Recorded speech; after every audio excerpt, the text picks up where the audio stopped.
നമസ്കാരം, മെട്രോ മാറ്റിനിയിലേക്ക് സ്വാഗതം.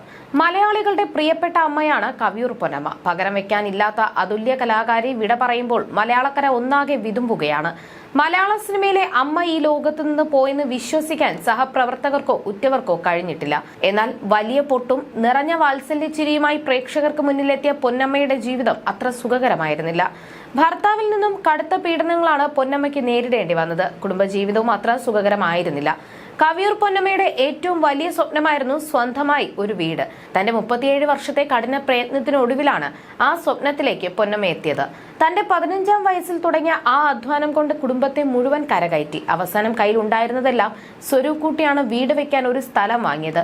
എറണാകുളം ആലുവ പുഴയോരത്താണ് പൊന്നമ്മ കുറച്ച് സ്ഥലം വാങ്ങിയത്. 2005-ലായിരുന്നു സ്ഥലം വാങ്ങിയത്.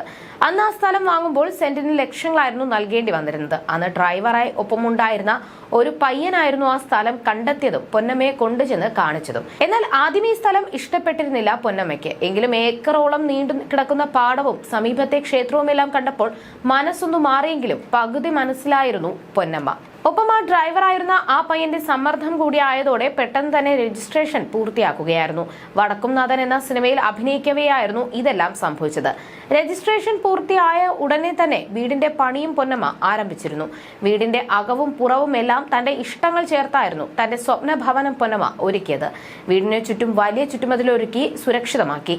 വീടിന് ശ്രീപാദം എന്ന് പേരും നൽകി. വരാന്ത കഴിഞ്ഞ് അകത്തേക്ക് കയറുമ്പോൾ വലിയ ഹാളും അകത്തളവും മുകളിലേക്ക് കയറാനുള്ള കോണിപ്പടികളിലുമെല്ലാമായി വലിയ സൗകര്യത്തോടു കൂടിയുള്ള വീടാണ് പണിഞ്ഞത്. 5 ബെഡ്റൂമും ഹാളും ബാൽക്കണിയും ഒക്കെയുള്ള വീടായിരുന്നു പൊന്നമ്മ ഒരുക്കിയത്. എന്നാൽ പിന്നീട് എല്ലാത്തിനും പൊന്നമ്മയ്ക്കൊപ്പം നിന്ന ഡ്രൈവർ പയ്യൻ യഥാർത്ഥ സ്വഭാവം പുറത്തെടുത്തു തുടങ്ങി.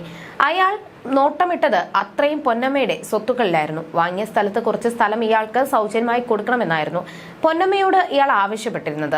എന്നാൽ പറ്റില്ലെന്ന് മുഖത്ത് നോക്കി തന്നെ പറഞ്ഞു. പിന്നാലെ ദേഷ്യം കൊണ്ട് കലിതുള്ളിയ അയാൾ മുറ്റത്ത് കിടന്ന പൊന്നമ്മയുടെ വില കൂടിയ കാറ് ഉൾപ്പെടെ അടിച്ചു തകർക്കുകയായിരുന്നു.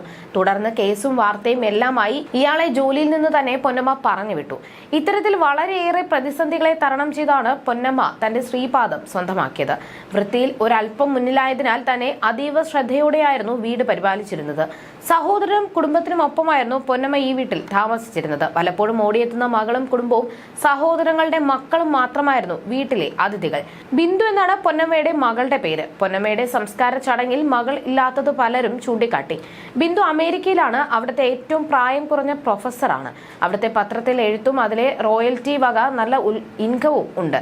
ഓടി വരാൻ പറ്റില്ല. 5 ദിവസം ലീവാക്കി ഇവിടെ വന്നിരുന്നു. തിരിച്ചുപോയ ശേഷമാണ് പൊന്നമ്മയുടെ മരണം. വീണ്ടും ലീവ് എടുത്ത് വരാൻ പറ്റില്ലെന്നായിരുന്നു കുടുംബം പറഞ്ഞത്. You're watching me on metromatney.com. on metromatney.com. metromatney.com. Subscribe for more videos. Subscribe for more videos. Subscribe here for more videos. Subscribe now. Thank you.